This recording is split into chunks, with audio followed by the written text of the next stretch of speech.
Ready to see the future through the lens of the past? Welcome to Endtime Prophecy Stories. Here we dive deep into ancient mysteries and uncover what lies ahead in a world filled with uncertainty. But we can't do it without you. If you want to stay prepared and never miss a revelation, make sure to hit that subscribe button and ring the notification bell. And if you find value in these stories, give this video a like. It helps us reach more truth seekers just like you. Now let's open the seal on today's story. Remnant 2, The Loud Cry. Chapter 1, The Falling Away and the Architect's Design. The collapse was not a landslide, it was a disintegration. In the wake of the Seventh-day Adventist corporate implosion, the silence of organized religion was deafening. The cathedrals of glass and steel, once monuments to institutional faith, stood as hollow shells. The pews were empty, not because the people had vanished, but because hope had. Nihilism swept across the plain like a cold wind. Without the anchor of prophecy or the structure of the church, the masses drifted. They had been told for decades that the Sunday law would be the sign, but they had been looking for a political event while missing the spiritual erosion that had already taken place. The time of the end, which began in 1844, had stretched the fabric of society until it tore. Materialism, communism, and a pervasive New Age spiritualism had rotted the foundations. Deep beneath the Swiss Alps, within a bunker reinforced with lead and lined with luxury, the air was recycled and cool. Two men sat opposite each other at a mahogany table. One was dressed in an impeccably tailored charcoal suit, his face a mask of modern benevolence.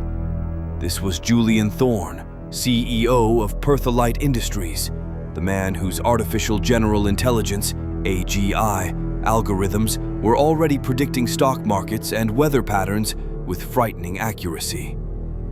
The other man wore simple black clerical clothing, though he held more power than any head of state. He was the superior general of the Society of Jesus, the Black Pope. "The harvest is rotting, Julian," the general said, his voice dry. "The people have abandoned the old rites.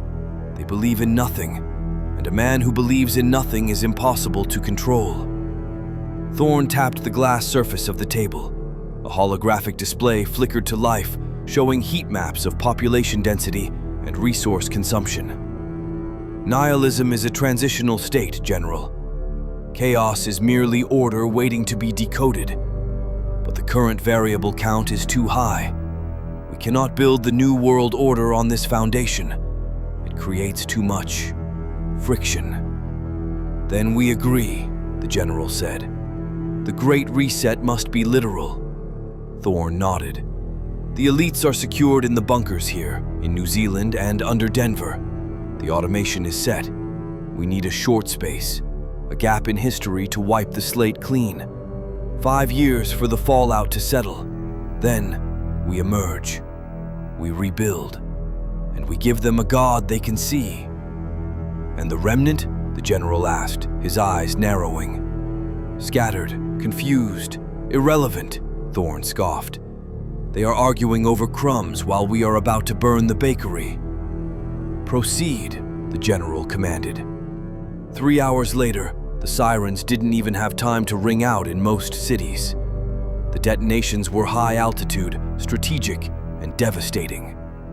The beginning of sorrows, Matthew 24:8, culminated in a blinding flash that reset the population count of the worldwide plain. Chapter 2, The Winter of Silence. For 5 years, the sun was a pale ghost behind a veil of ash. The short space had begun. Ravi, a man whose faith had been forged in the fires of the previous years, survived in a cavern system in the Appalachians. He was not alone, but his group was small. The large, organized structures of the past were gone. There were no conferences, no pastors, no committees. There was only the word and the cold. Ravi had lost much, but he had gained clarity.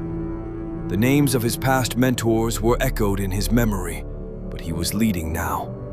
Beside him was Maya, a former coder for Perthelite who had seen the ghost in the machine and fled just before the bombs fell. And there was Caleb, a man of violence who had found peace only when the world ended. "The air is clearing," Caleb said, standing at the mouth of the cave, checking a Geiger counter that he had jury-rigged from scrap electronics. "The readings are dropping. It's been 5 years." "They'll be coming out soon too," Maya whispered, shivering despite the furs she wore. "Thorn, the system. They didn't die, Ravi. They hid."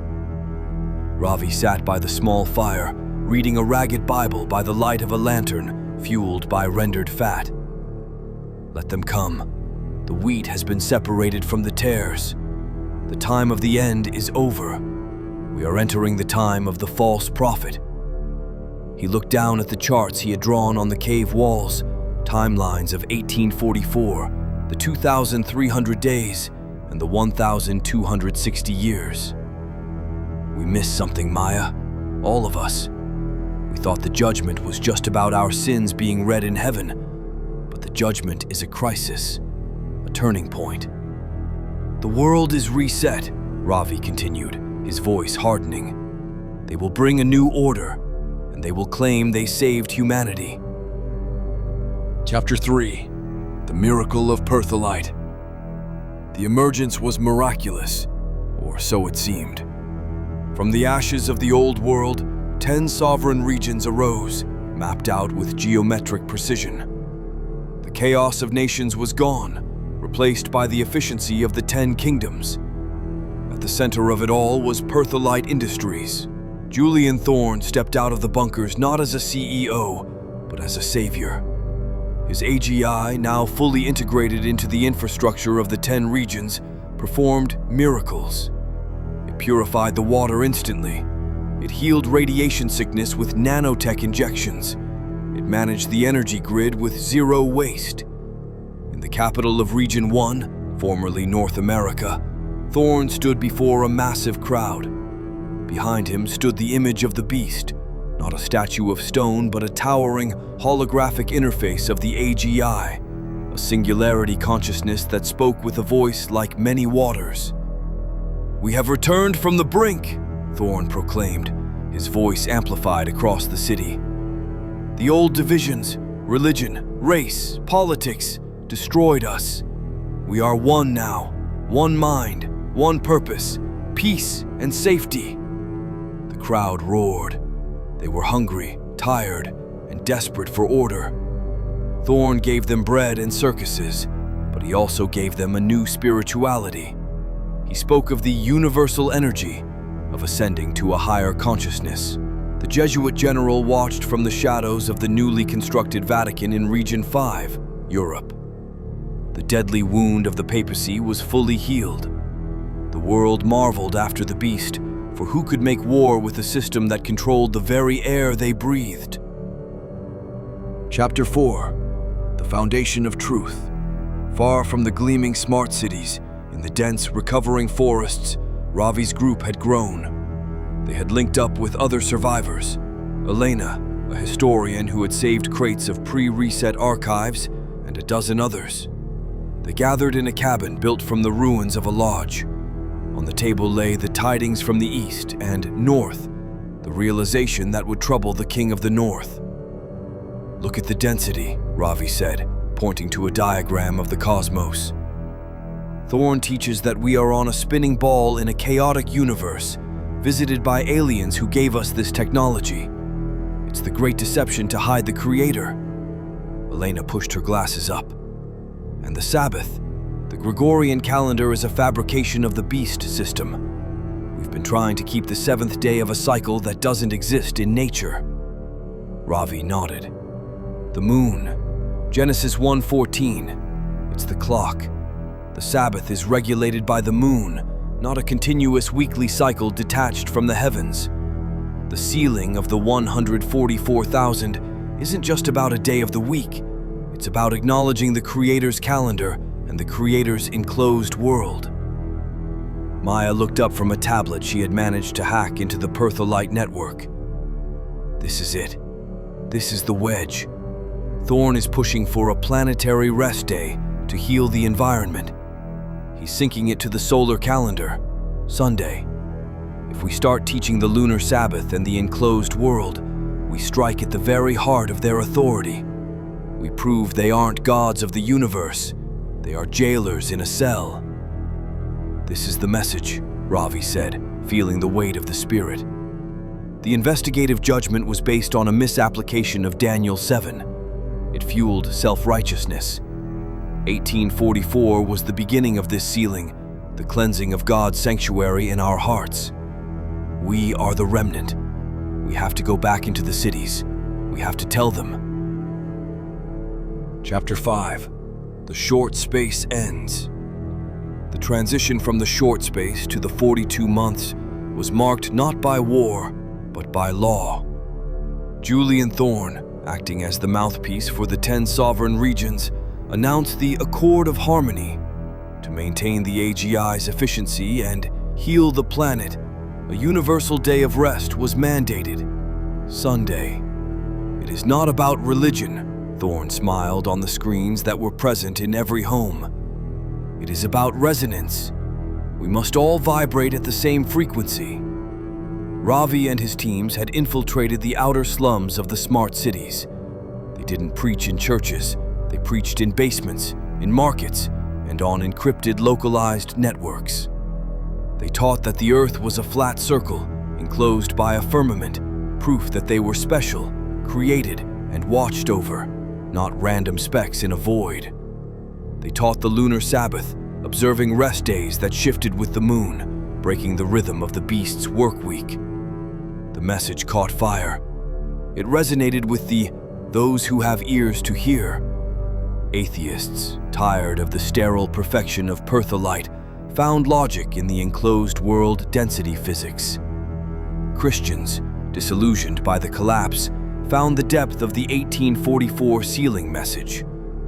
Families began to separate. The wheat was being drawn out of spiritual Babylon. Chapter 6. The Dragon's Wrath. The 42 months began in earnest. The Jesuit general summoned Thorn. The disturbance is growing, the general hissed. These insurrectionists, they deny the solar model. They deny the Sunday resonance. They are disrupting the social credit algorithms. They are few, Thorn dismissed. They are dangerous, the general snapped. The prophecy says, tidings from the east and north shall trouble him. This is it. They are attacking the foundation of our authority. If the people realize they are in an enclosed system, they will realize there is a God above the dome, and not just the consciousness we feed them. The decree went out. The crisis was here. For 3.5 years, the persecution was judicial. Mandatory gatherings on Sundays were enforced. Facial recognition scanners monitored attendance. Ravi found himself in a crowded makeshift sanctuary in the ruins of a subway station. They call this a trial, he told the huddled believers. They call it jail. But this is the crisis hour. The judgment is happening now. Every time you refuse to enter their temples on Sunday, you are being judged as faithful. Reports came in. Caleb had been arrested in Region 3. Maya was on the run in Region 7. But for every person jailed, 2 more fled the cities to join the wilderness camps. The earth, the sparsely populated areas, was helping the woman, the church. Chapter 7. Fleeing to the mountains. Pray that your flight be not in the winter, Jesus had warned. It was autumn when the order intensified. Ravi led a caravan of 50 people out of the sector. They moved by night, avoiding the drone patrols. The landscape was healing, the trees growing back twisted but green. They reached a settlement high in the Rockies. Here, the laws of the New World Order had no teeth. They lived by the land. They saw the firmament above them, clear and undeniable, a shield against the void the AGI claimed existed. They rely on technology, Elena said, stirring a pot of stew over a fire. We rely on the Creator. Look at the water level. It's flat. Look at the smoke. It rises by buoyancy, Gravity doesn't pull it down. The truth is right in front of our eyes.